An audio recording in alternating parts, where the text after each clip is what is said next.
कृषि दर्शन कृषि दर्शन कृषि दर्शन कृषि दर्शन कृषि दर्शन कृषि दर्शन। खेती बाड़ी पर आधारित कार्यक्रम कृषि दर्शन में सभी किसान भाइयों का स्वागत है। मैं हूं मास्टर जी। मैं हूं रमनी बहन। नमस्कार। तो किसान भाई बहनों, कार्यक्रम की शुरुआत करेंगे कृषि समाचार से। नमस्कार, कृषि समाचार में आपका स्वागत है। मैं हूं आपके साथ अनामिका। आइए देखते हैं आज कृषि समाचार में क्या है खास। सिमडेगा में पशुपालन विकास के लिए कई योजनाएं लागू। किसान खरीद सकते हैं पसंदीदा हाइब्रिड बीज। एक मुलाकात सफल किसान के साथ। अब समाचार विस्तार से।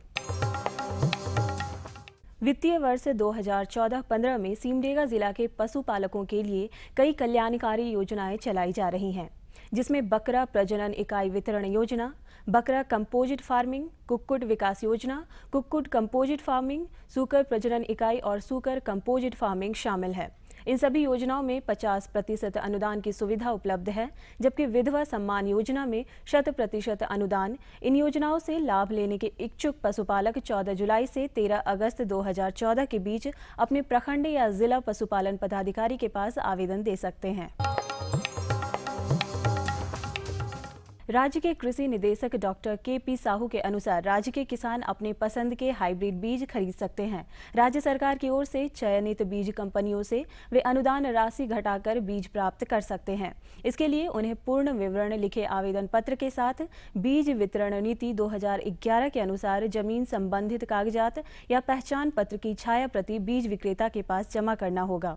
अनुदानित हाइब्रिड बीज प्राप्त करने की अधिकतम सीमा 6 किलोग्राम है। जो मुर्गी पालक पोल्ट्री फार्म में व्यावसायिक रूप से मुर्गी पालन कर रहे हैं, उन्हें नए चूजों के आवास और आहार व्यवस्था पर विशेष ध्यान देने की जरूरत है। किन बातों पर उन्हें ध्यान देना है, इस संबंध में हमारे कुक्कुट विशेषज्ञ बताते हैं। जब आप चूजा को कहीं से लाते हैं, हैचरी से लाएं या फिर कहीं एजेंट के द्वारा लाते हैं, तो इन बातों का ध्यान रखें कि मुर्गी को लाने से पहले या तो उसमें आपने पहले मुर्गी रखा है तब वहाँ से लीटर हटा दें और उसके साफ सफाई करके चूने से पुताई कर दें। इसके बाद आप दाना जो है मुर्गियों को आप पहले शुरू अवस्था में जो दाना देते हैं उसे हम प्री स्टार्टर कहते हैं। प्री स्टार्टर 14 दिनों तक दें, लेकिन इस बात का ध्यान रखें कि जब आप चूज़ों को लाते हैं तो लाने के साथ आप उसे दाना नहीं दें। उसे सबसे पहले आप पानी दें, पानी साफ़ पानी जिसमें कि एक वाटर सैनिटाइज़र मिला हुआ हो, साथ में एक एंटीबायोटिक दवा मिला हुआ हो 1 ग्राम प्रति लीटर के हिसाब से, और उसके बाद उसमें विटामिन की दवा मिली हुई हो। राज्य के किसान अगर सब्जी फसल भिंडी की खेती करना चाहते हैं तो इस फसल से अच्छी उपज प्राप्त करने के लिए परभनी क्रांति, पूसा A4, अर्का अनामिका और संकर किस्मों में सोनल तथा सारिका नामक उन्नत प्रभेद लगाएं। इस मौसम में भिंडी की खेती के लिए खेत में जल निकास की व्यवस्था करें। बरसात में भिंडी की बुआई के लिए 8 से 10 किलोग्राम बीज तथा संकर किस्म लगाने के लिए 2.25 से 3.5 किलो बीज प्रति हेक्टेयर की दर से उपयोग करें। सामान्य किस्मों में परभनी क्रांति, पूसा A4, अर्का अनामिका या वर्षा उपहार लगाएं। इनकी उत्पादन क्षमता 150 से 200 क्विंटल प्रति हेक्टेयर है, जबकि संकर किस्मों में सोनल या सारिका की उपज 250 क्विंटल प्रति हेक्टेयर है। किसान भाई सब्जी के बिचड़े या नर्सरी में लगे पौधों पर दवा का छिड़काव करने के लिए छोटा स्प्रेयर का इस्तेमाल कर सकते हैं। इसमें 2 लीटर तक तरल घोल डाला जा सकता है। इसे 8 से 10 बार पंप कर देने से प्रेशर तैयार हो जाता है और एक बटन को दबाने से अपने आप घोल का छिड़काव होने लगता है। चलिए मिलते हैं उस सफल किसान से जो गुणवत्तापूर्ण उपज प्राप्त करने के उद्देश्य से मिट्टी की प्राकृतिक गुणवत्ता बरकरार रखने की पूरी कोशिश करते हैं। आज हमारे साथ एक ऐसे किसान जुड़े हैं जिन्हें ये बात बखूबी मालूम है कि मिट्टी की प्राकृतिक उर्वरता ही दीर्घकालिक बेहतर उत्पादन का आधार है। इसलिए ये रासायनिक उर्वरकों और दवाइयों का कम इस्तेमाल करते हैं और जैविक खेती पर ज़्यादा ध्यान देते हैं। आइए इनसे मिलकर जानते हैं ये अभी किस फसल की खेती कर रहे हैं। और हम लोग यही खेती बाड़ी करते हैं। अभी खीरा लगाए हुए हैं और यही सब मिर्चा उर्चा बीन उन लगाते हैं। और हाँ, गर्मी का फसल में अच्छा ही इसका फ़ायदा हम लोग को मिल जाता है खीरा का। और अब एक नज़र राज्य के 5 प्रमुख शहरों के मौसम के मिजाज पर।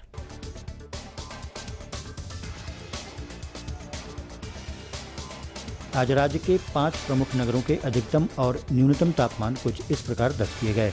रांची का अधिकतम तापमान 29 डिग्री सेल्सियस और न्यूनतम 22 डिग्री सेल्सियस। जमशेदपुर का अधिकतम तापमान 32 डिग्री सेल्सियस और न्यूनतम 24 डिग्री सेल्सियस। मेदिनीनगर का अधिकतम तापमान 31 डिग्री सेल्सियस और न्यूनतम 21 डिग्री सेल्सियस। देवघर का अधिकतम तापमान 30 डिग्री सेल्सियस और न्यूनतम 24 डिग्री सेल्सियस। वहीं धनबाद का अधिकतम तापमान 32 डिग्री सेल्सियस और न्यूनतम 23 डिग्री सेल्सियस रहा।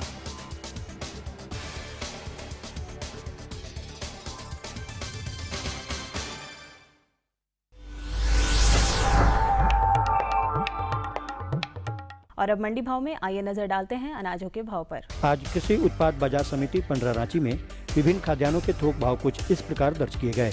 चावल मोटा 2200 रुपए से 2300 रुपए, चावल मध्यम 2500 रुपए से 2600 रुपए, चावल उत्तम 3500 रुपए से 3600 रुपए, गेहूँ 1750 रुपए से 1800 रुपए, चना 3350 रुपए से 3400 रुपए, दाल अरहर 5500 रुपए से 6400 रुपए, दाल मसूर 4800 रुपए से 5000 रुपए, दाल चना 4300 रुपए से 4400 रुपए, सरसों तेल 9000 रुपए से लेकर 9400 रुपए, चीनी 3400 रुपए से 3500 रुपए, आलू 1000 रुपए से लेकर 1200 रुपए और प्याज 900 रुपए से लेकर 1000 रुपए प्रति क्विंटल रहा। कृषि समाचार में आज इतना ही। अगले दिन अगले अंक में फिर मुलाकात होगी कुछ ताज़ा तरीन खबरों के साथ। तब तक के लिए दीजिए इजाजत। नमस्कार, जोहार।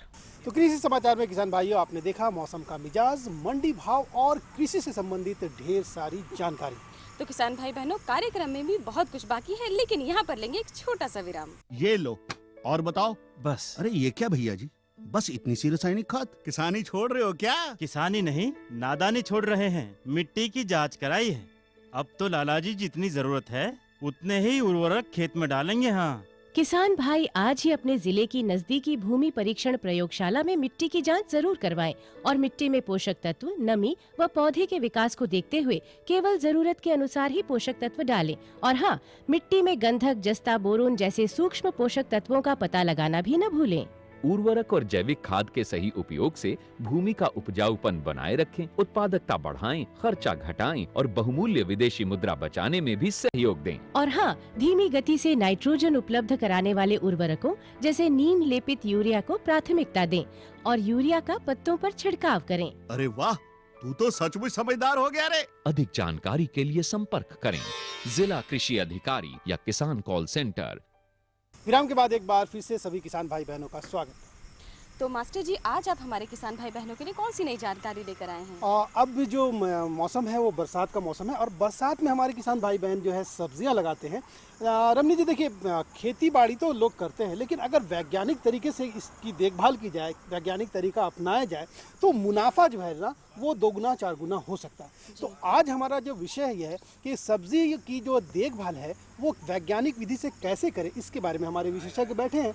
तो स्टूडियो में चलते हैं। किसान भाइयों को लेकर जाने से पहले नंबर होना ज़रूरी है और नंबर तो हमेशा आप बताती हैं। तो किसान भाई बहनों, उठाइए अपना फ़ोन और कॉल कीजिए हमारे इस टोल फ्री नंबर पर।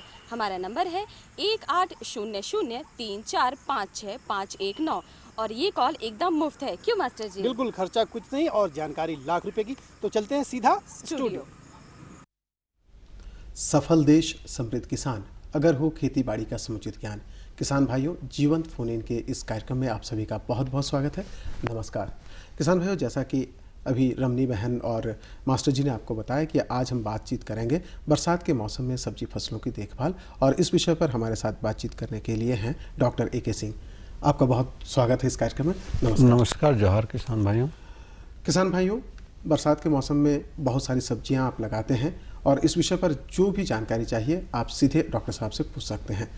डॉक्टर साहब, इससे पहले कि कोई किसान भाई हमसे जुड़े, हम ये जानना चाहें कि बहुत तरह की फसलें हैं, जैसे सोलोनसी कुल की सब्जियां हैं, लत्तर वाली सब्जियां हैं, साथ ही साथ दूसरे तरह की सब्जियां हैं, कंद वाली सब्जियां हैं। तो तमाम सब्जियों की देखभाल के लिए सबसे पहले हम सोलसी कुल में अभी कौन कौन सी सब्जियां इस वक्त किसान भाई लगा चुके हैं या लगा रहे हैं? देखिए, हमारे प्रदेश में जो कि वर्षा आधारित खेती होती है और कुल क्षेत्रफल का केवल 13% क्षेत्रफल ही सिंचित है, तो जो बरसात का मौसम होता है चाहे जुलाई, अगस्त, सितंबर, ये 3 महीने हमारे सब्जी फसलों की खेती के लिए बहुत ही अनुकूल माने गए हैं। ऐसे क्षेत्र जहाँ पे किसान भाई जल भराव की समस्या नहीं है, निश्चित रूप से बरसाती टमाटर की खेती प्रमुखता से करते हैं, क्योंकि बरसात के मौसम में जितने भी मैदानी क्षेत्र हैं वहाँ से टमाटर की फसल नहीं मिल पाती है। दूसरी भी सब्जियाँ चाहे बैगन हुआ और मिर्च हुआ, हरी मिर्च, ये इसी एक ही परिवार की सब्जियां हैं, तीनों बहुत ही महत्वपूर्ण हैं। और जो किसान भाई टमाटर लगा चुके होंगे उनमें अभी फल फूल थोड़े समय में फूल आने का समय हो जाएगा। उनके लिए खास बात जो ध्यान देने की बात अगर करते हैं तो पौधों को सहारा देना बहुत ही आवश्यक है। बिल्कुल, क्योंकि झुक जाएंगे तो झुक जाएंगे, क्योंकि वर्षा के मौसम में बारिशें चलती रहती हैं। अगर टमाटर का पौधा गिर करके ज़मीन पे छू गया तो पूरी फसल बर्बाद हो जाती है। तो जो भी किसान भाई हमारी बात को सुन रहे होंगे, अगर टमाटर की रोपाई कर चुके हैं बरसाती टमाटर की, तो पौधों को सहारा देना ना भूलें। सहारा देने के लिए बहुत सी विधियां हैं। आप एक एक टमाटर के पौधे को भी सहारा दे सकते हैं और सामूहिक रूप से एक लाइन में 2, अगर स्थानीय रूप से बांस उपलब्ध ही रहता है हमारे झारखंड प्रदेश में, तो बांस के डंडे गाड़ के उसमें रस्सी या सुतली लगा सकते हैं और भी अच्छा लोहे के तार का भी प्रयोग कर सकते हैं। ऐसा करने से निश्चित रूप से अगर एक लाइन में दोनों किनारों पे बांस लगा देंगे और तार से बांध देंगे बीच बीच में 2 बार, तो हमारा पौधा उस पर आसानी से चढ़ेगा और फल जो है ज़मीन पे नहीं छुएगा और उत्पादन अच्छा मिलेगा। बिल्कुल, कई बार जल जमाव हो जाता है उन क्षेत्रों में, इसके बारे में क्या? देखिए, बरसात के मौसम में हम लोग सलाह देते हैं कि कभी भी समतल ज़मीन में रोपाई नहीं करनी चाहिए। जितनी भी रोपाई वाली सब्जी फसलें हैं, चाहे टमाटर हुआ, बैगन हुआ, मिर्च हुआ या फूल गोभी भी बहुत सारे किसान भाई लगाते हैं, गाद फूल गोभी लगाने का भी समय है, तो हम सलाह देते हैं कि ऊंची उठी हुई क्यारियों पे पौध की रोपाई करें। इसके लिए हम लोग 1 फीट ऊंची क्यारी उठी हुई क्यारियों की बात करते हैं। साथ में 2 क्यारियों के बीच में एक पतली नाली भी रहती है, जिससे कि वर्षा में जब पानी अधिक बारिश होती है तो उस समय अतिरिक्त जल है वो नाली से बाहर निकल जाता है। तो ऐसी ज़मीन जो ढलान युक्त हो, पानी का भराव न हो, बरसात के मौसम में सब्जी फसलों के लिए खेती के लिए बहुत ही अनुकूल है और ऐसी ही ज़मीन का चुनाव करने के लिए किसान भाइयों को हम सलाह देते हैं। और जो किसान बैगन या मिर्चा की खेती कर रहे हैं उनके लिए क्या विशेष सलाह होगी? मिर्च तो एक हमारे प्रदेश में खासतौर से बरसात में जो किसान भाई करते हैं बहुत ही अधिक मुनाफा कमाते हैं। सबसे अधिक पैसा अगर कमाते हैं टमाटर और बैगन से भी ज़्यादा तो हरी मिर्च की बेच करके कमाते हैं। एकदम सही समय है, रोपाई निश्चित रूप से किसान भाई कर चुके होंगे। अगर किन्हीं कारणवश बहुत तैयार है, अभी रोपाई नहीं कर पाए हैं, तो हफ्ते 10 दिन के अंदर उनको रोपाई निश्चित रूप से कर देनी पड़ेगी, क्योंकि 60 दिन के बाद फूल और फल लगने की अवस्था आती है। उस समय हमारा जो बाजार भाव हरी मिर्च का अगर आप कहें तो किसान भाइयों को 60 से 80 रुपये प्रति किलो हरी मिर्च की दर से प्राप्त होता है। अगर हम एक प्रति पौधे के उत्पादन की बात करते हैं तो 2 से 2.5-3 किलो मिर्च एक पौधे से निकलता है, तो एक पौधा हरी मिर्च का 100 रुपये कम से कम किसान भाइयों को देके बरसात के मौसम में जाएगा और निश्चित रूप से समृद्धि बढ़ेगी और उनकी आमदनी भी प्राप्त होगी। कई बार ऐसा होता है डॉक्टर साहब, हम देखते हैं कि जो मिर्च लगी हुई है उसमें कीड़े हो जाते हैं, तो क्या शुरुआती दौर पर भी कुछ इस पर काम किया जाना चाहिए? देखिए, बरसात के मौसम में अगर मिर्च की बात करते हैं, इसमें मुरझा रोग आता है। इसके लिए कि सफ़ेद मक्खी होती जो कि एक वायरस जनित बीमारी है, एक पत्तियां एकदम सिकुड़ जाती हैं मिर्च की, तो एक पौधे दूसरे पौधे फैलाने में ये जो हमारी सफ़ेद मक्खी है इसका बहुत बड़ा योगदान है। तो इस मक्खी को मारने के लिए हमें मोनोक्रोटोफॉस या मोनोसिल दवा 1 मिलीलीटर दवा 1 लीटर पानी में घोल बना के छिड़काव करते हैं। लेकिन किसान भाइयों को इस मौसम में छिड़काव करने की सावधानी बरतनी है। जब भी कीटनाशक दवाएं हों, चाहे फफूंदनाशी दवाएं हों, इनका छिड़काव करना है तो आपको उसमें कुछ नहीं तो बाज़ार में आजकल स्टिकर उपलब्ध हैं, उसमें मिला देने से जो भी दवा हम छिड़कते हैं वो पत्तियों पे चिपक जाती है और उससे दवा का जो है सही प्रभाव पौधे पे रहता है और जो भी कीड़े मकोड़े उस पर आक्रमण करते हैं वो निश्चित रूप से उनको मतलब मृत्यु हो जाती है। और कीड़े और बीमारियों दोनों से भी रक्षा पौधे की तभी हो पाती है जब किसान भाई बरसात के मौसम में स्टिकर का प्रयोग करेंगे। अगर स्टिकर नहीं मिल रहा है तो हम सिंपल लाइफ बॉय साबुन आता है, उसके घोल को भी हम उसमें मिला सकते हैं, जो कि पत्ती की सतह पर कीटनाशक दवा को चिपकने के लिए सहायता करता है। झारखंड में बड़े पैमाने पर बैगन और भिंडी की भी खेती होती है, तो जो किसान भाई बैगन या भिंडी की खेती इस वक्त कर रहे हैं उनके लिए क्या सलाह है? बैगन भी बरसात में काफ़ी अच्छे बड़े पैमाने पे होता है, और भिंडी की तो बुआई हम लोग कहते हैं कि बरसात शुरू होने के जून का दूसरे सप्ताह जैसे ही जून का बीतना शुरू होता है 15 से 30 जून के बुआई हम रोपाई करने की संस्थिति करते हैं। लेकिन अगर भी अभी भी किसान भाई भिंडी की बुआई नहीं कर पाए हों तो वो अभी अर्का अनामिका और बहुत ही अच्छा भिंडी की एक फसल बीज है जो कि हमारे केंद्र पे भी हम लोग पैदा कर रहे हैं, उसका प्रयोग या बाज़ार में जो भी पील सिरा रोग जो भी किस्में आती हैं भिंडी की, जिसमें कि वायरस वाली बीमारी जो पत्तियां पीली पड़ जाती हैं, फल भी कई बार पीले पड़ जाते हैं, उनसे अवरोधी किस्मों को लेकर के अभी भी किसान भाई बुआई कर सकते हैं। 10 से 12 किलोग्राम बीज लगेगा 1 हेक्टेयर में, 2.5 एकड़ में, और लाइन से लाइन की दूरी 45 सेंटीमीटर रखें किसान भाई, और बीज से बीज की दूरी 20 सेंटीमीटर रखनी पड़ेगी, क्योंकि बरसात के मौसम में जो पौधे का बढ़वार बहुत ही अच्छा होता है। अगर किसान भाई लाइन से लाइन की दूरी कम रखें तो पौधा तो बड़ा बहुत अच्छा हो, लंबाई बढ़ती जाएगी लेकिन फल नहीं लगते हैं, इसलिए क्योंकि शाखाएं भी बहुत निकलती हैं बरसात के मौसम में, तो लाइन से लाइन की दूरी किसान भाई कम से कम 1.5 फीट भिंडी की रखें, और बीज की दूरी 15 से 20 सेंटीमीटर रखेंगे तो बरसात के मौसम में बिना पानी सिंचाई के उनको अच्छा उत्पादन भिंडी से भी मिलेगा। बिल्कुल। और ये जो लगा चुके हैं इनमें कुछ पोषक तत्वों के बारे में भी किसान भाई निश्चित रूप से जानना चाहें कि जो लगाए हैं या जो लगा रहे हैं पोषक तत्वों का प्रयोग किस तरह? देखिए, हमारे जो झारखंड प्रदेश की मृदा अम्लीय मृदा है, बहुत आज से अम्लीय मृदा है, और अम्लीय मृदा में क्या होता है कि हम लोग प्रति वर्ष करीब 3 क्विंटल प्रति हेक्टेयर की दर से चूना देने की सिफारिश करते हैं। चूना देने से क्या होता है कि जो भी पोषक तत्व हैं, चाहे वो फास्फोरस है, अगर अम्लीय मिट्टी है तो फास्फोरस जो है पौधे को नहीं मिल पाता है, वो उसमें ऊपर बढ़ नहीं पाता, इसलिए अम्लीय मिट्टी में चूना का प्रयोग करें। और जो खासतौर से जो हमारी जीवांश युक्त खादें हैं, चाहे केचुआ की खाद, सभी किसान भाई अपने खेत में भी बना रहे हैं, अपने घर में बना रहे हैं, कुछ नहीं है तो गोबर की सड़ी हुई खाद अगर उपलब्ध है तो हम लोग करीब 20 टन प्रति हेक्टेयर की दर से सिफारिश करते हैं कि मिट्टी की उर्वरा शक्ति को बनाए रखने के लिए करीब 3 कुंटल चूना प्रति हेक्टेयर या और 20 टन प्रति हेक्टेयर की दर से गोबर की खाद अगर देंगे तो जो जीवांश खाद या पोषक तत्व मिलेगा। और जो भी हम रासायनिक उर्वरक का प्रयोग करते हैं, चाहे मुख्य रूप से हम लोग नत्रजन, फास्फोरस और पोटास देने की सिफारिश करते हैं। नत्रजन 100 से 120 किलोग्राम प्रति हेक्टेयर, फास्फोरस 60 से 80 किलोग्राम और पोटास 60 से 80 किलोग्राम प्रति हेक्टेयर की दर से हम लोग सिफारिश करते हैं। और जब भी जो भी हमारी सब्जी फसलें हैं 1/3 मात्रा बुआई के समय हम लोग देते हैं नत्रजन की, और फास्फोरस और पोटास की पूरी मात्रा खेत की तैयारी के समय मिलाते हैं। शेष बची हुई नत्रजन को 2 भागों में बांटकर निराई गुड़ाई करते समय पौधे की बढ़वार की अवस्था में और 20 से 25 दिन के अंतराल पर 2 बार में देते हैं, जिससे कि पौधे की बढ़वार अच्छी हो और फूल और फल भी अच्छे लगे, तभी जाके उत्पादन अच्छा मिलता है। बिल्कुल। डॉक्टर साहब, बहुत सारे किसान भाई ऐसे हैं जो परवल की खेती करते हैं और इस वक्त परवल की खड़ी फसल होगी बहुत सारे खेतों में, ऐसे में किसान भाई परवल की जो खेती कर रहे हैं उसकी देखभाल कैसे करें? ये परवल अब धीरे धीरे हमारे प्रदेश में एक काफ़ी बड़े क्षेत्र में फैल रहा है, क्योंकि हमारे केंद्र पे जो हम लोग अनुसंधान कार्य पिछले 20-25 वर्षों में हुआ है, हमारे केंद्र से परवल की 3 उन्नतशील प्रभेदों का विकास हुआ है। इसमें स्वर्ण अलौकिक एक बहुत ही अच्छी किस्म है, स्वर्ण रेखा एक किस्म है और स्वर्ण सुरुचि किस्म, तीनों किस्मों का बीज भी हमारे यहाँ से मिलता है।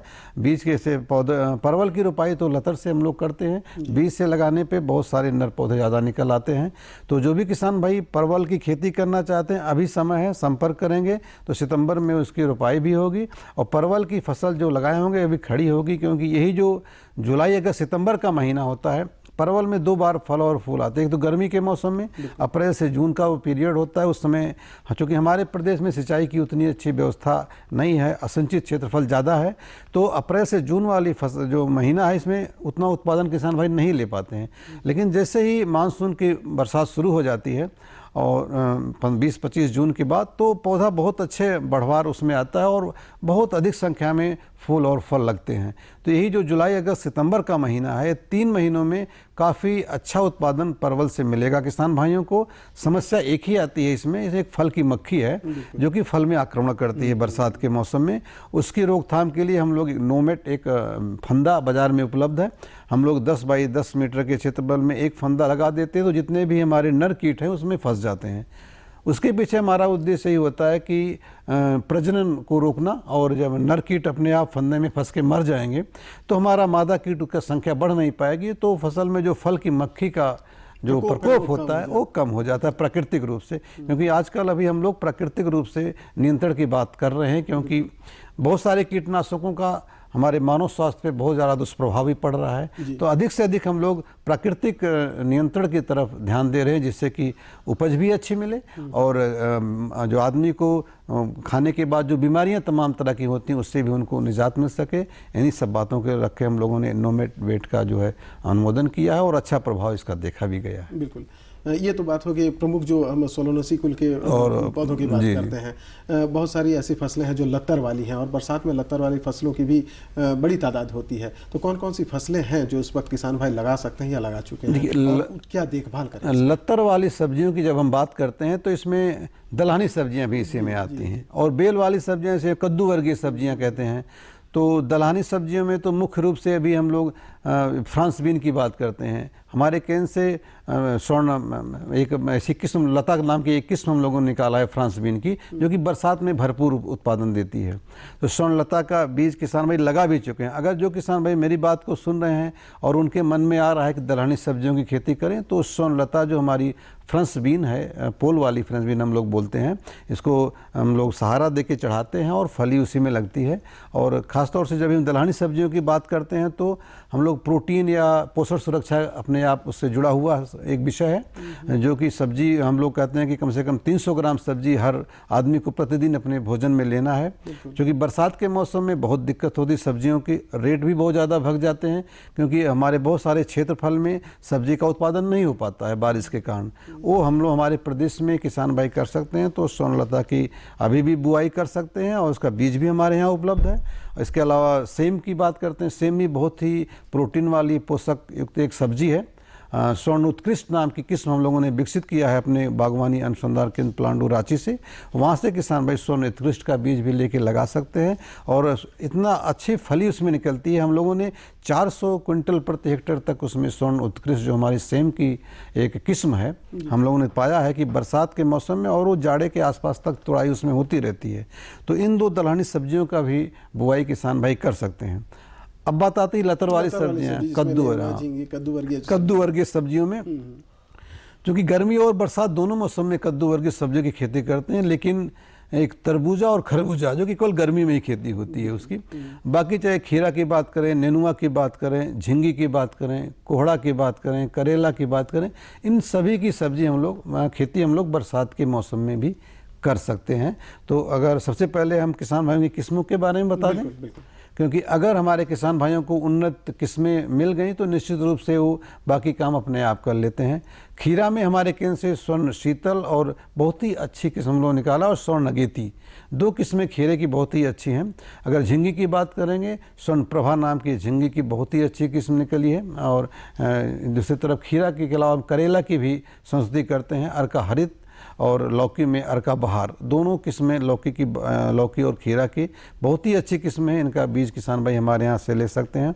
और अभी तो हम लोगों ने सतपुतिया, एक जो झिंगी का ही समूह है, छोटी छोटी फली लेते सतपुतिया, उसको किसान भाई अपनी भाषा में बोलते हैं। और ख़ास तौर से कुछ एक हमारा जो स्थानीय व्रत होता है उस समय बहुत डिमांड जितिया में काफ़ी उपयोग होता है और अच्छी कीमत मिलती है। तो किसान भाइयों, अब आपके लिए कहीं दूर नहीं जाना है, हमारे अनुसंधान केंद्र प्लांडू रांची से सतपुतिया का बीज भी हम लोगों ने निकाला है स्वर्ण स्नेहा करके, उसको ले आइए और अपने यहाँ लगाइए। निश्चित रूप से बहुत ही अच्छी फलत है उसमें। और उसका चुनाव भी हम लोग यहाँ स्थानीय जलवायु में हम लोगों ने उस किस्म को विकसित किया है और किसानों के प्रक्षेत्र में भी उस किस्म का हमने परीक्षण किया। बहुत ही उत्साहवर्धक परिणाम मिले हैं।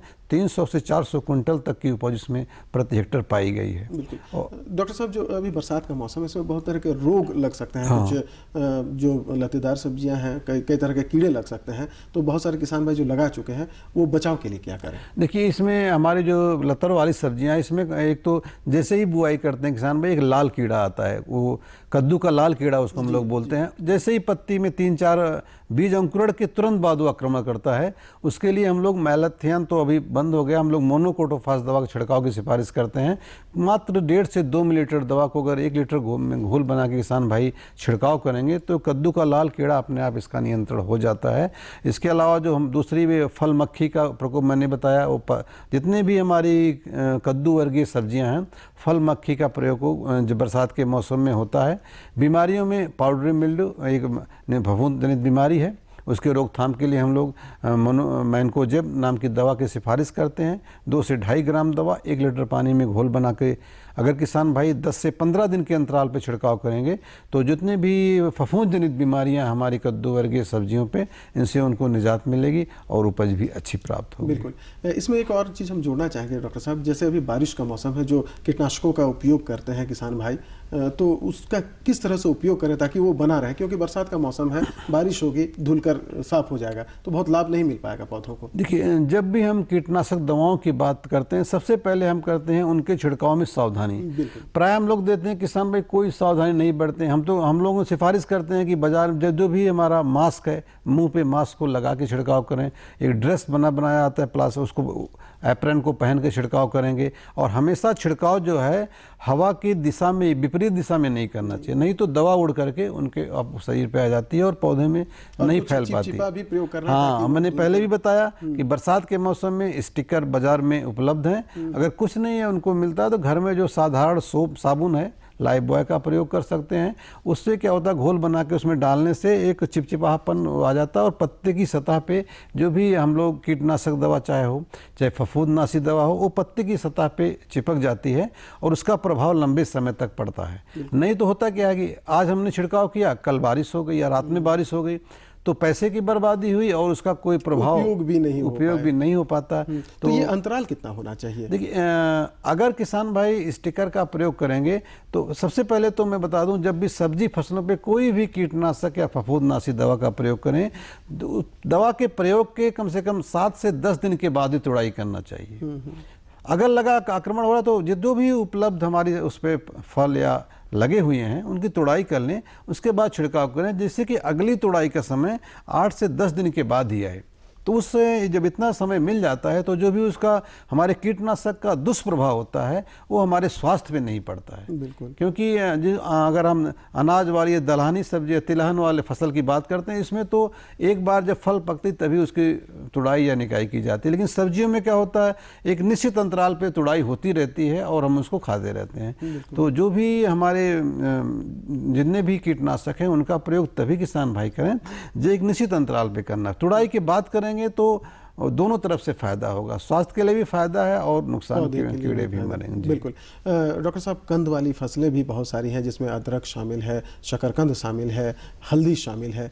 तो अभी जो किसान भाई इसकी खेती कर रहे हैं, इन सब सब्जियों की खेती कर रहे हैं, वो कंद वाली फसलों के लिए क्या करें? हमारे संक्षिप्त में। हमारे प्रदेश में कंद वाली फसलों में मैंने बताया प्रमुख रूप से ओल की खेती हो रही है, अदरक की खेती हो रही है और शकरकंद की खेती कुछ जगह होती, साथ साथ आदि हल्दी, ये 3-4 मुख्य कंद वाली सब्जियों की खेती हम लोग करते हैं। हल्दी में कोई समस्या विशेष नहीं है। अदरक में एक समस्या आती है राइजोम राट, पूरा अगर आप पत्ती को ऊपर से किसान भाई छूते हैं तो पूरा निकल आता है और पूरा पिलपिला होकर कंद सड़ जाता है। तो उसकी रोकथाम के लिए हम लोग कहते हैं पहले बीज का चुनाव करें। अगर किसान भाई संक्रमित बीज लगा देंगे तो कोई भी दवा ऐसी नहीं है कि उस कंद सड़न बीमारी को रोक कर पाएगी। उसके लिए यही देखना है कि काटने के बाद पिलपिला है तो जैसे भी जब बीज के लिए किसान भाई निकालते हैं तो जड़ में अगर जो उसमें मुख्य तना जिंदा है तभी उसका बीज रखें, जिससे कि आगे ना फैले और शोधन करने के बाद ही बीज को लगाएं। बिल्कुल। तो किसान भाइयों, जैसा कि आपने सुना कि अगर आप इस बरसात के मौसम में सब्जियों की खेती कर रहे हैं, चाहे वो किसी भी तरह की सब्जी हो, सोलनेसी कुल की हो, लत्तर वाली हो, बेल वाली हो या फिर कंद वाली सब्जियां हो, तो विशेष ध्यान रखना बहुत ज़रूरी होता है, क्योंकि बरसात के मौसम में अच्छी फसल मिल सकती है, आपको अधिक मुनाफा मिल सकता है। इसलिए डॉक्टर साहब के द्वारा बताई गई सावधानियों का आप विशेष रूप से ध्यान रखें। फिर मुलाकात होगी अगले कार्यक्रम में, तब तक के लिए दीजिए इजाज़त।